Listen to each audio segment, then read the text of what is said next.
Hey guys, welcome back. This is Max from iwillteachyoutoPlayGuitar.com, coming to you with a new guitar lesson. Today I'm gonna teach you how to play power chords, which are an essential chord to know for any rock guitar player. This video is part of my rock guitar crash course. If you want to learn more about this course, I'll leave a link to my website and also to the YouTube playlist with all the lessons. So, enough talk, let's get started. Okay, let's start with how to play the power chords. So, power chords are a very small chord because they actually consist of just two notes. To play it, you only need a root and a perfect fifth, although it's usually cooler to add in an octave as well. Although you can play them virtually anywhere on the fretboard, in this video we'll be learning to play just the three basic shapes. If you want more info on how to play advanced power chords, I'll leave a link to my video right here. So we'll be playing this chords with the root on the 6th, 5th and 4th strings. And here's how it looks like with the root on the 6th string. We place our index finger on the 6th string, let's say here. This will be our root note, in this case an A note. Then we place our ring finger on the 5th string, but 2 frets above, in this case on the 7th fret. And this is going to be our perfect fifth. And lastly, you can play an octave using your pinky finger on the 4th string on the same string as the ring finger, so on the 7th fret. So after that, just play the 3 strings.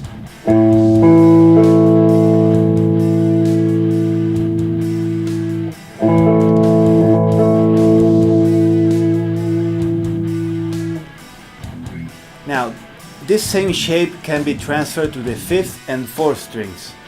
When we play it with the root on the 5th string, it looks like this.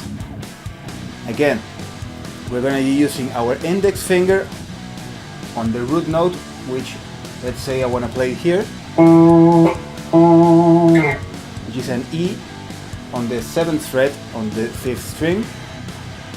Then our ring finger on the 4th string, 9th fret, and our pinky finger, 3rd string, 9th fret as well.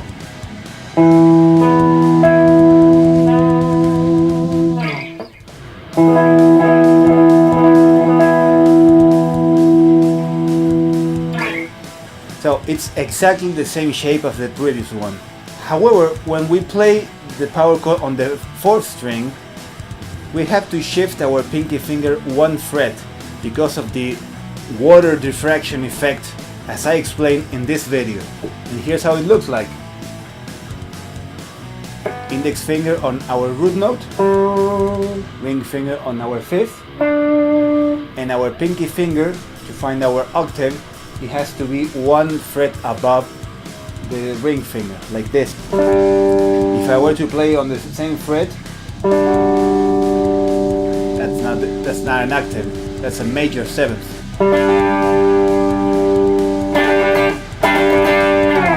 Of course, we can also play open string power chords.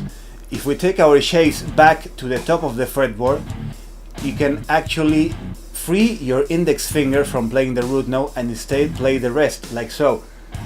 For instance, if we want to play an F power chord, we would play it over here with the root note on the 1st fret of the 6th string. But what if I were to shift everything one semitone back, like this? I will have to move my ring and pinky fingers back, but my index finger will actually be playing nothing. I mean, this note will have to go from an F to an E. And so I will have to play something like this. But instead of playing like this, which is pretty awkward, I can just either use the index and the middle finger, like this, or just use one finger with a small bar like this. See? We can use the same thing on the 5th string, which would be an EA power chord.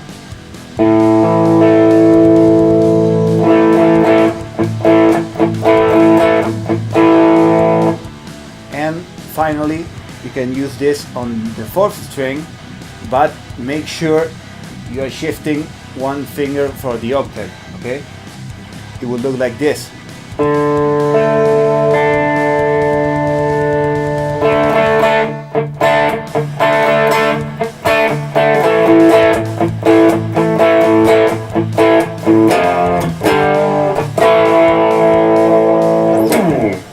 Now, let's see how you can switch between power chords. If you need to switch up or down on the same string, it's relatively easy to do it with little practice, especially if you are holding down the strings already. Just slide your fingers up or down and you're set, like so.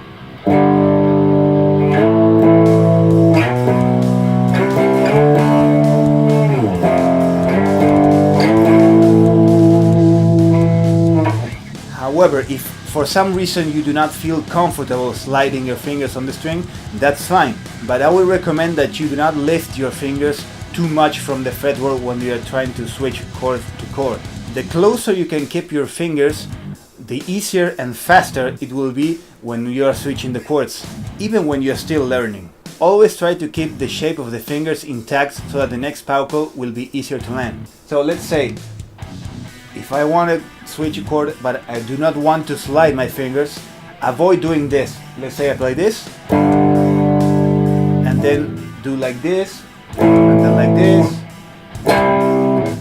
Look, you see this? I'm lifting my fingers too much. Just try to lift your finger as little as possible, like this.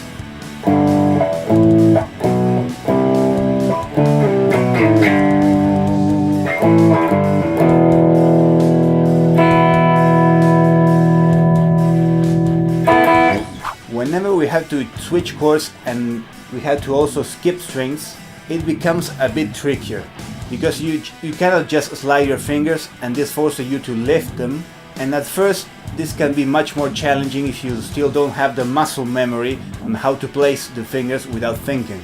It's also fine if you need to place your fingers one by one. Although there is really no right or wrong way to do this, I'm gonna recommend that you start with the root note always, so that it becomes easier to find the rest of the notes starting from it once you get to know the fretboard. And as usual, you don't really need to apply a lot of pressure on the strings with your fingers, but you need to make sure that they all sound correctly and there is no dampened sound. Make sure you have no sound like this.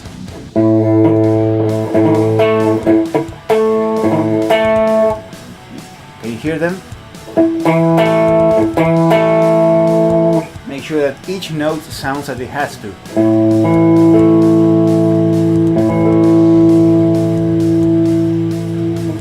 Yeah, I know what you're thinking, but avoid, at least at this stage, making a small bar with your ring or pinky finger to play both the perfect fifth and the octave. Like, avoid doing this. See, with my ring finger I'm playing both the strings I was playing with two fingers. Although this does look easier, it's a technique that it can be dangerous on your finger joints if you don't know what you're doing. So please, just follow my advice and later on you can decide for yourself. Okay guys, that was it for this lesson. Make sure you check out my next video for some cool exercise to improve your power chord technique. I'll leave a link to it right here. Now, if you enjoyed this lesson, please give it a thumbs up and remember to subscribe for more cool lessons. I'm also going to leave a link to my website if you want to learn more about the rock guitar crash course, and also a link to the YouTube playlist with all the lessons. So, until next time, stay strong.